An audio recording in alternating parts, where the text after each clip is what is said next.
This film is absolutely brilliant. From the opening to the credits, this is easily the best movie-going experience of the year, and this is why fans like you, like me, shell out our hard-earned money to see movies on the big screen, y'all. Top Gun Maverick is the sequel to the 1986 action drama Top Gun. This movie takes everything that was great about the original, plus new things, and cranks it up to 11. Starring Tom Cruise as the titular character, Miles Teller as the son of Goose, John Hamm, and a slew of new and returning faces. Not only does this movie pay the ultimate respects and homage to the original, but it still feels new and fresh, given the new technology we see, the new characters, how old characters have changed and grown over the years.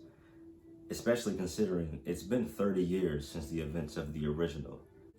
There are scenes in this movie that are absolutely jaw-dropping. I'm talking just mind-blowing. Like, you're really gonna be sitting there wondering, how the fuck did they pull this off? Like, no bullshit. Like, there's no way the shit that I'm seeing on screen isn't real.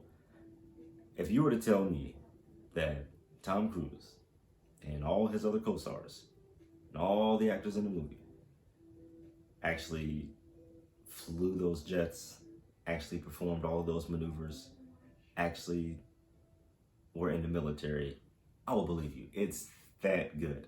The visuals and accuracy depicted are just that stunning. I had the pleasure of watching this movie in Dolby Cinema, and with every thrust of the jet engine, my seat and the entire theater were overcome with top-notch sound design. At no point did I ever think I was watching CGI or heavy green screen. The visual effect artists and the stunt team for this movie deserve all of the credit in the world for what they accomplished. And not only were the visuals amazing, but the score was just as good. By Hans Zimmer and others, they added so much depth and intensity to the action scenes, as well as providing a visceral feel to the film. I highly, and I say highly, recommend shelling out the extra dollars. I don't care if you gotta pick up an extra shift at work, go DoorDash for a few hours, get some extra bucks and see this in a premium format.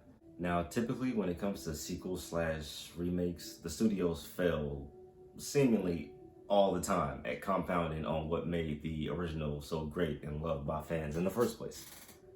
Now, in this movie, the callbacks to the original are done in such a tasteful manner while never feeling overdone or overused.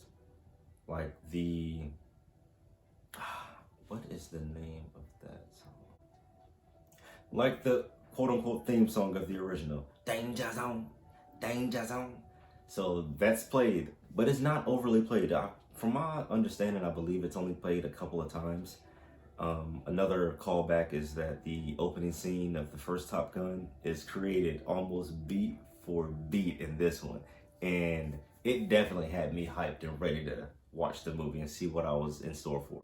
The acting is also top-notch, and the story feels meaningful, personal, and grand all at the same time. Miles Teller does such a fantastic job as Goose's son. He is not a carbon copy of Goose, but the influence that his dad had on him as a young boy definitely shows, and you can't help but feel sorry that he doesn't have his dad around. And that in turn leads to Maverick, who obviously feels a certain connection to Rooster, being that his dad was his radar intercept officer. Now, spoiler alert for people who have yet to see the first one, but in the previous film, Goose dies during a training mission in which Maverick was the flight pilot. So there is this guilt that Maverick has been holding on to all these years. There are definitely some great emotional beats in this movie. Now, the final 30 minutes of this film take you through so many up and down roller coaster ride that for some people, it definitely could be a little overwhelming, but I did not see that in a negative whatsoever. It's heavy when it needs to be, it's lighthearted when it needs to be, and this movie will definitely keep you engaged and on the edge of your seat and telling yourself, they have to do this. how they're going to get out of this. They can't fail. They have to succeed in this mission.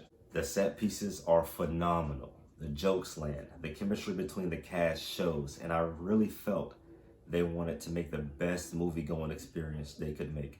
Tom Cruise deserves so much praise for the film he's a part of.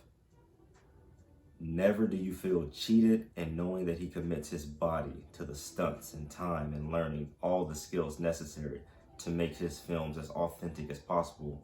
This movie is a must-see on the big screen. I cannot stress this enough.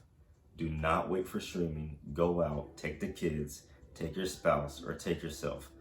This is such a wonderful time and shows studios that quality films are always better with a crowd and on the biggest screens. Now, I don't typically give ratings, but I will say that since the beginning of 2021, maybe even 2020, this is the best movie-going experience I've had. More so than No Way Home, Doctor Strange, these big blockbuster movies, Zack Snyder's Justice League. It really does blow them out of the water for me. And it's because everything felt so real.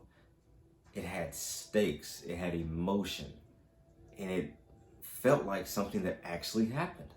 And I believe that's why I highly, highly recommend everyone see this movie in theaters. Do not, please do not wait for streaming. I know it's convenient, but if we want more movies like this, you have to walk out, get in the car, and drive to a theater and get your lazy ass up. All right? So that's been my review, the FAMM's review of Top Gun Maverick. Let me know what you think in the comments down below. Like, comment, subscribe as well. Or just enjoy the video, man. I'm not here to pressure anybody. So thank you for your time, and I hope you enjoyed. Peace.